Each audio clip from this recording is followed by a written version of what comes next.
या लाडक्या बहिणींना मिळणार नाही जानेवारीचा हप्ता। तर बहिणींनो, तुम्हाला माहितीच आहे, महाराष्ट्र सरकारने महिलांना आर्थिकदृष्ट्या सक्षम बनवण्यासाठी मुख्यमंत्री माझी लाडकी बहीण ही योजना राबवली।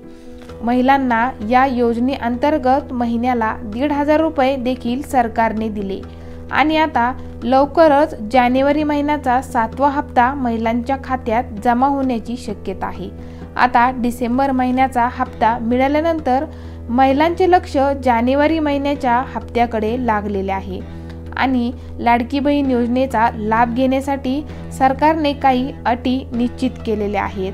ज्या महिला पात्र आहेत त्यांनाच लाडकी बहीण योजनेचा 7वा हप्ता मिळणार आहे। जर एखादी महिला सरकारच्या इतर कोणत्याही योजनेचा लाभ घेत असेल तर तिला लाडकी बहीण योजनेचा लाभ घेता येणार नाही। मग आता तुम्हालाच ठरवायचे आहे की तुम्हाला सरकारच्या इतर कोणत्या योजनांचा लाभ घ्यायचा आहे किंवा लाडकी बहीण योजनेचा लाभ घ्यायचा आहे। तर लाडकी बहीण योजनेचा लाभ घेण्यासाठी सरकारने काही अटी निश्चित केल्या आहेत। त्या अटी आपण व्हिडिओमध्ये पुढील प्रमाणे पाहू। जी महिला लाडकी बहीण योजनेचा लाभ घेत आहे ती महिला महाराष्ट्राची रहिवासी असणं अत्यंत आवश्यक आहे।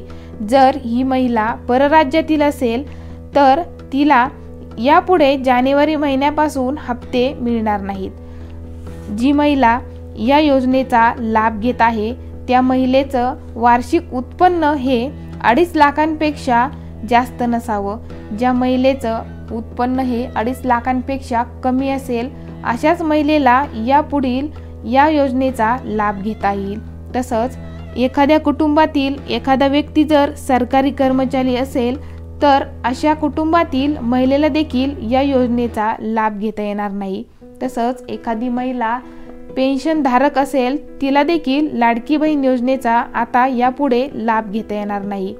जर लाडकी बहीण योजनेचा लाभ घ्यायचा असेल तर ती महिला 21 ते 65 वयोगटातील असावी तरच तिला या योजनेचा लाभ मिळणार आहे। तसंच कुटुंबात एखाद्या व्यक्तीच्या नावे जर 4 चाकी वाहन असेल तर त्या कुटुंबातील महिलेला देखील या योजनेचा लाभ घेता येणार नाही।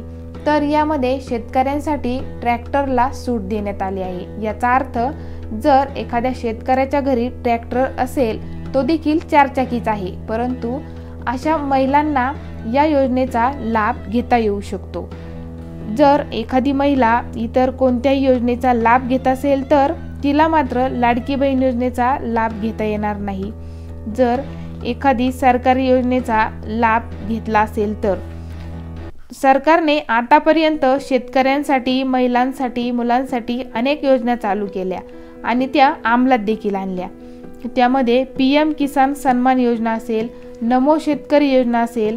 जर या दोन्हीपैकी कोणत्याही योजनेचा लाभ शेतकरी किंवा महिला घेत असतील तर त्यांना लाडकी बहीण योजनेचा लाभ घेता येणार नाही। आता जानेवारीचा हप्ता नेमका कधी मिळणार? आतापर्यंत जानेवारी महिन्याचा 7वा हप्ता महिलांच्या खात्यामध्ये काही जमा झालेला नाही, परंतु मकर संक्रांतीच्या मुहूर्तावर सरकार महिलांना 7वा हप्ता देणार अशी माहिती समजत आहे। या अगोदर सरकारने महिलांना रक्षाबंधन आणि भाऊबीजेला ओवाळणी म्हणून त्यांच्या खात्यामध्ये हप्ता जमा केला। मग आता सरकार संक्रांतीचा वाण देऊन संक्रांत गोड करणार आहे का याकडे सर्व लाडक्या बहिणींचं लक्ष लागलं आहे। तर तुम्हाला आतापर्यंत या योजनेचे किती हप्ते मिळाले किंवा किती हप्ते नाही मिळाले हे देखील कमेंटमध्ये सांगा। चॅनलवर नवीन असाल तर